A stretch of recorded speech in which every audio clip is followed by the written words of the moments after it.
Is stumping for support in North Carolina today. 115 pledged delegates will be up for grabs when voters there head to the polls May 6th. Well, all three presidential candidates say they are looking to make a change to help the American people. Now, according to an upcoming book, the secret behind changing the world is women. Joining me now with more on just how important the women's vote is this election year is Lisa Witter, Chief Operating Officer of Fenton Communications and the co-author of that aforementioned upcoming book, The She Spot, Why Women Are the Market for Changing the World and How to Reach Them. Thanks for being with us, Lisa. Thank you. So why are women the most important factor here in all of this? Well, women are incredibly important in our culture in general. We make 83% of the consumer decisions. We volunteer more than men. We give to more nonprofits.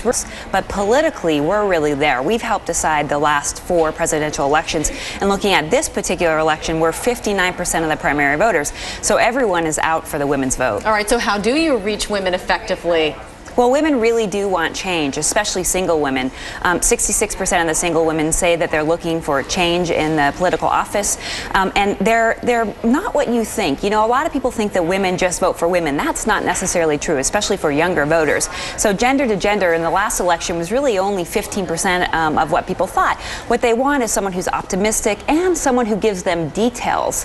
That is really important, not just sort of these platitudes, but they want to know how they're going to make their lives better, how they're going to get them more money, how they're going to improve health care. They want the details to these policies. Yeah, I mean, and that said, you know, it's interesting you make that point because it has been that we're focused on lapel pins and we're not really hearing details of what these candidates are actually going to do. We hear a lot about change, but we're not hearing about exactly how politicians are going to change things. What do politicians need to be doing in the next several months to get women on their side? Well, they absolutely need to connect with them emotionally. They need to say, I understand where you're coming from. You know, Hillary in the last polls, she did connect more with people. If you look at the exit polls, it showed that they felt like she connected more with them. And that's a real hurdle that Barack Obama has to do. She told the story of her grandfather in Pennsylvania. More of those personal stories are really important. Staying optimistic. This has been a hallmark of the Obama campaign. Women love an optimistic candidate. They want to see a brighter future.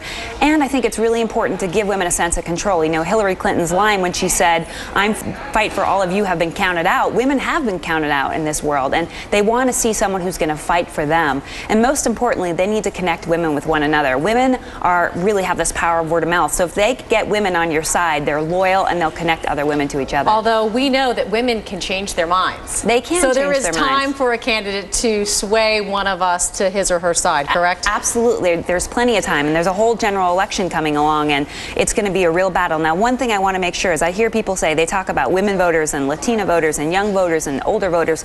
Women are across all of those segments, so it's not fair to put women as a niche audience. They're the majority audience, so you really need to pay attention to their voting. All right, Lisa Witter, I couldn't agree more. Thanks so much. Thank you. President Clinton is in Hillsborough, North Carolina today, a town with little